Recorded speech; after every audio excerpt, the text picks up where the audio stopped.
Hello and welcome back to my channel, guys. The topic for today's video is going to be the important talking points from the Mandalika race. So yes guys, the Mandalika race is finally done and dusted, and what an interesting race we had.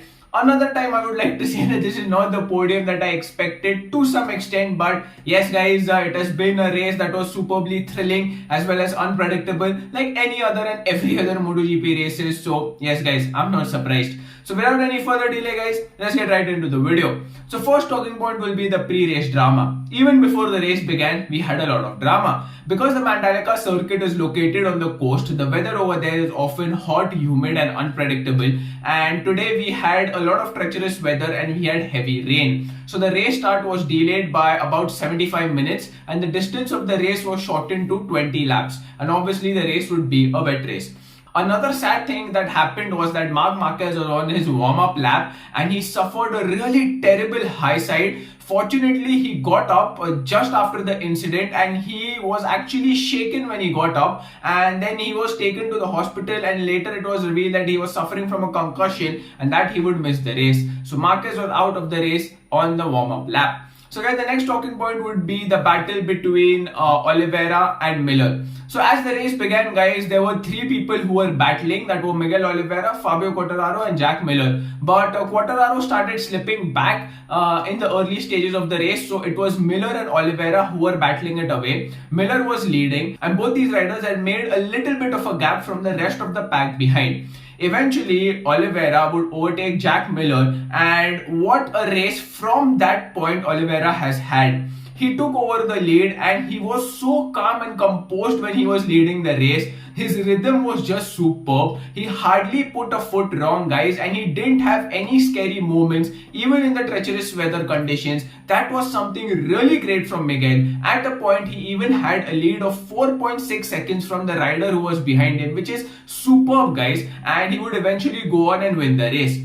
Jack Miller did his best guys to challenge for the podium, but he could not do so, and eventually he finished down below in P4. So guys, the next talking point would be Zarco's mid-race charge. Yes guys, Johann Zarco initially was not in the podium battle, but things changed in the middle of the race. Around 10 laps to go, Johann Zarco decided that he has to do something, and he started challenging Alex Rins for P3 and he overtook Rins pretty easily. After that, the next man in sight at that time was Jack Miller in P2, and Zarco, as he was getting close to Miller, it was evident that he was quicker than Miller and he soon would make the move on Jack Miller. Initially, one or two times after making the move, he did run it wide. Miller did actually regain the position, but it was just a matter of time. Zarco had the superior pace and he did make the move stick eventually and moved into the podium places. The next talking point would be Quartararo's late charge. Yes guys, as we discussed initially, Fabio Quartararo started falling back. The reason for this was that Fabio Quartararo would run onto the curbs, and because it had rained, the curbs were very slippery, and because of that he would lose traction and eventually there was no drive when he comes out of the corner. So that is the reason he would fall back, but he corrected that and towards the end of the race mounted a superb charge for the victory, I would say. Quartararo comfortably overtook Zarco, Miller and Rins, and at a point he was in P2 and he was definitely in contention to challenge for the win. At the moment, Fabio Quartararo was more than a second faster than the leader Miguel Oliveira every lap. Yes guys, he was that quick and he was really setting the pace. But the problem for Quartararo was that this happened when there were just 3 laps to go, and Oliveira had a comfortable lead of more than 3 seconds, because of which Oliveira was successfully able to defend his position in P1 and Quartararo had to settle for a P2. But what a late charge Quartararo came up with. It was superb to see this guys. It was just amazing. If you haven't seen it live guys, I suggest that you watch some highlights or something. It was just tremendous what Fabio Quartararo did towards the end of the race. Also guys, the next talking point would be the mid-pack battle. Yes guys, there was a battle that was there further down below and it was really interesting towards the end of the race. The battle was between the Binder brothers, Ania Bastianini and Aleix Espargaro. They were so close to each other and they were swapping positions left and right towards the end of the race. That was something really interesting to watch. Also at a point I did feel that there could be a coming together and someone could fall down, but fortunately that did not happen. And the winner of that battle was Brad Binder in P8 and his brother Darren Binder finished in P10 and he was given the Rider of the Day award. This is just his second race in the MotoGP class, and he's already won the award.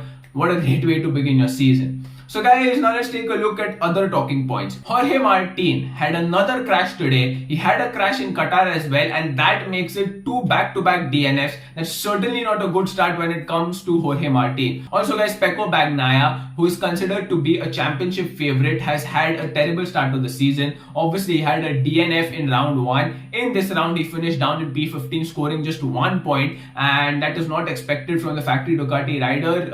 He's not doing so well. Let's hope fortune changes soon for him. Also guys, your final podium positions were number 1 Miguel Oliveira, number 2 Fabio Quartararo, and number 3 Johann Zarco. And guys, the last important talking point is that Darren Binder was given the Rider of the Day award.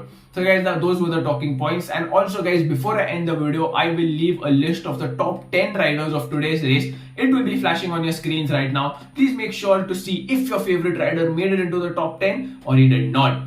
So guys, that was it for this video. I hope you liked what you see. If you like what you see, hit the like button. If you dislike what you see, hit the dislike button twice. Also guys, if you like such content, please make sure you hit the subscribe button, ding the notification bell, and I'll see you guys in the next video. Bye bye.